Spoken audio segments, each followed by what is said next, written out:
Good morning, everyone, and happy Samhain, happy Halloween, happy Dia de los Muertos, Vetgere. We're coming up on All Saints Day, and Santa Muerte's Holy Day is November 1st.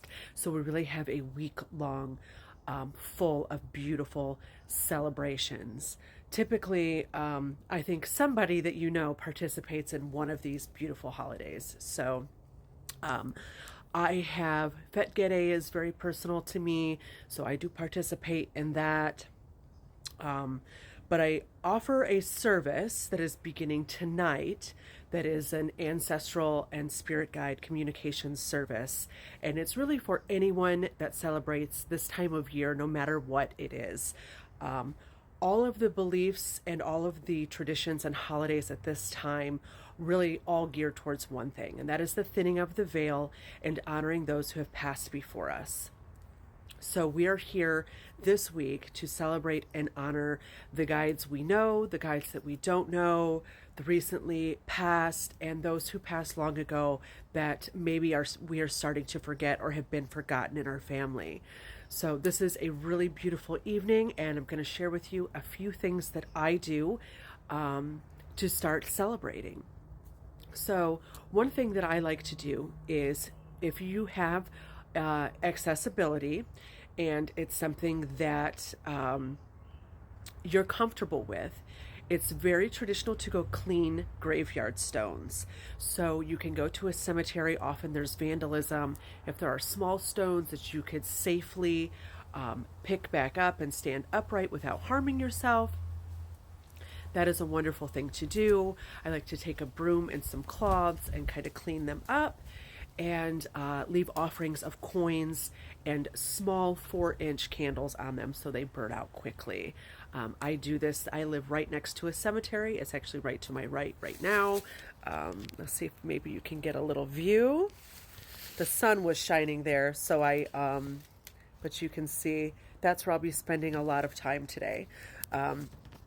There are graves of 5 children over there that passed away at one time.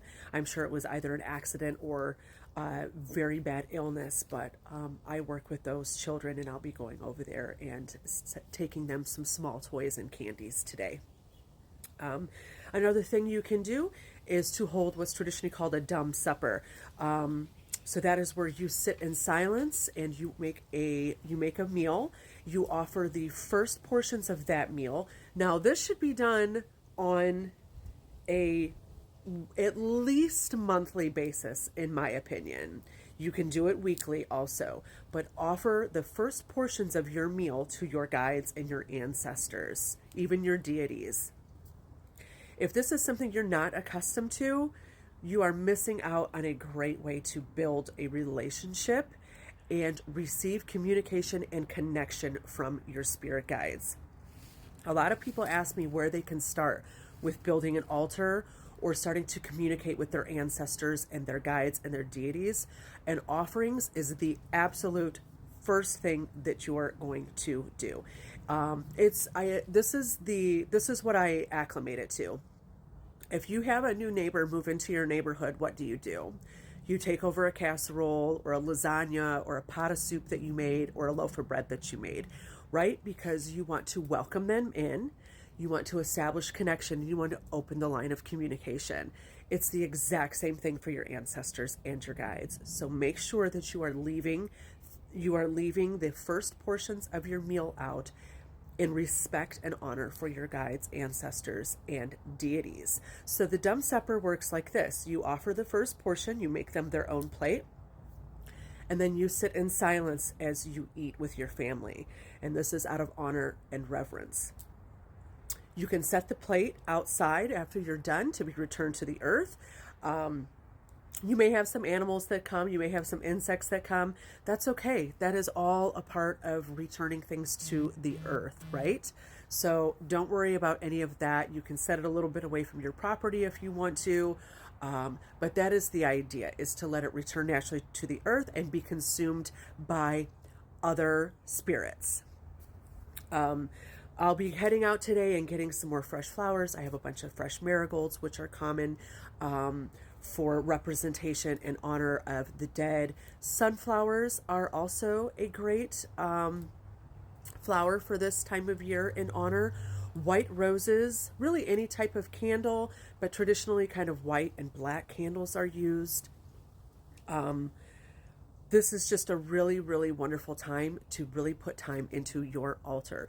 So spruce up your altar a little bit. Skull candles are very common. Burning incense, fresh flowers, offerings of food. These are all very easy things that you can do to honor your spirits and your ancestors. If you're new to all of this and you would like some help creating a ritual for tonight, that is what I am here for. As I stated in the beginning of the video, I'll be offering a service for tonight. I have several options for it. I have a 1-night option, I have a 3-night option, I have a 7-night option, and then we get into some exclusive, more VIP offerings, which include bone throwing readings. I love performing these bone throwing readings this time of year because since this is the Witch's New Year, this is really all about getting messages from your guides and your ancestors for the upcoming year. So this will tell you what you need to be focusing on, what you need to be paying attention to, messages that the divine is trying to send you. So the link is in my bio if you are interested in working with me tonight.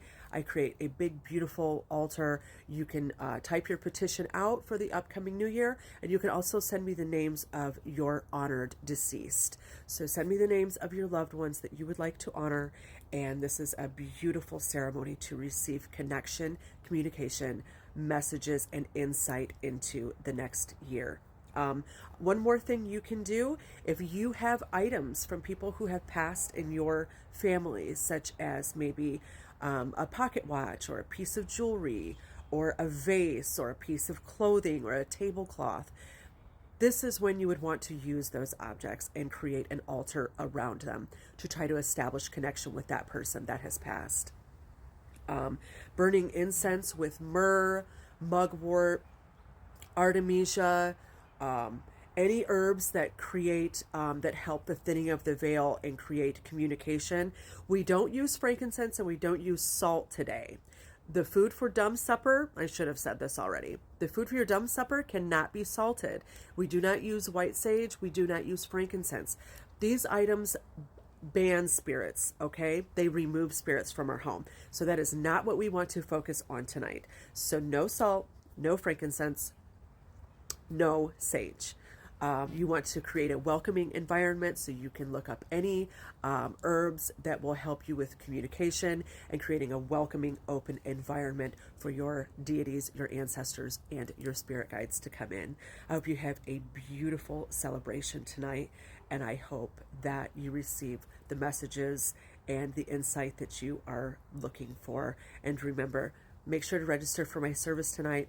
I would love to help you start to establish your path and establish connection to your divine spirits and your ancestors that are around you that are waiting to make connection with you. Be blessed.